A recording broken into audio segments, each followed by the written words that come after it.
అనర్హతకు సంబంధించి తన ఎదుట వ్యక్తిగతంగా హాజరు కావాలని స్పీకర్ తమ్మినేని సీతారాం ఇచ్చిన నోటీసులకు వైసీపీ రెబల్ ఎమ్మెల్యేలు ఎవరూ రెస్పాండ్ కాలేదు. వివిధ కారణాల రీత్యా హాజరు కాలేకపోతున్నట్లు స్పీకర్కు లేఖ పంపారు. వైసీపీ రెబల్ ఎమ్మెల్యేల కోసం ఎదురు చూసిన స్పీకర్ చివరికి చేంబర్ నుంచి వెళ్లిపోయారు. టీడీపీ రెబల్ ఎమ్మెల్యేలకు నోటీసులే వెళ్లలేదని చెబుతున్నారు. రాజ్యసభ ఎన్నికలు సమీపిస్తున్న తరుణంలో అనర్హత రాజకీయం ఇప్పుడు ఎమ్మెల్యేల్లో హాట్ టాపిక్ గా మారింది.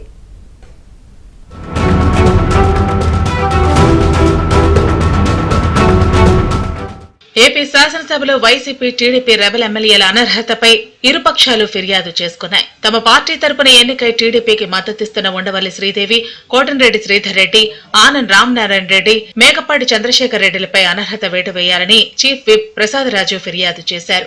అదేవిధంగా తమ పార్టీ తరపున ఎన్నికై వైసీపీకి మద్దతిస్తున్న వల్లభనేని వంశీ, కరణం బలరాం, మద్దాలగిరి, వాసుపల్లి గణేష్లపై కూడా అనర్హత వేటు వేయాలని టీడీపీ విప్ డోలా బాల వీరాంజనేయ స్వామి ఫిర్యాదు చేశారు.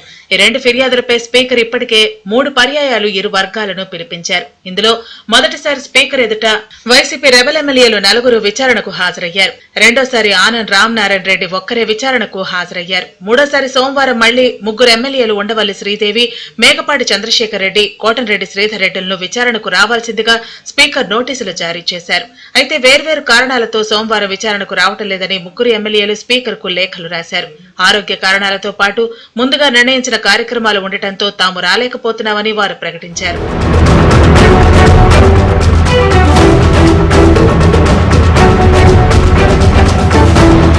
టీడీపీ రెబల్ ఎమ్మెల్యేలను మధ్యాహ్నం విచారణకు రావాల్సిందిగా స్పీకర్ ఆదేశించినట్లు ముందుగా వార్తలొచ్చాయి. అయితే వారిని విచారణకు పిలవలేదని తెలిసింది. దీంతో సాయంత్రం వరకు టీడీపీ రెబల్ ఎమ్మెల్యేలు అసెంబ్లీ వైపు రాలేదు. గన్నవరం ఎమ్మెల్యే వల్లభనేని వంశీ మాత్రం సీఎం క్యాంపు కార్యాలయంలో ప్రభుత్వ ప్రధాన సలహాదారుడు సజ్జల రామకృష్ణారెడ్డి ఇతర అధికారులతో సమావేశమయ్యారు. ఇరుపక్షాలు కూడా స్పీకర్ ఎదుట విచారణకు హాజరు కాకపోవడంతో స్పీకర్ ఎలాంటి చర్యలు తీసుకుంటారనే అంశంపై జోరుగా చర్చ నడుస్తోంది.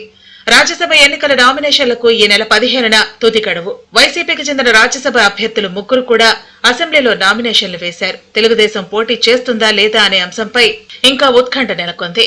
దీంతో ఒకవేళ తెలుగుదేశం రంగంలోకి దిగితే అనర్హత వ్యవహారం మరింత వేగం పుంజుకునే అవకాశం ఉందని చెబుతున్నారు.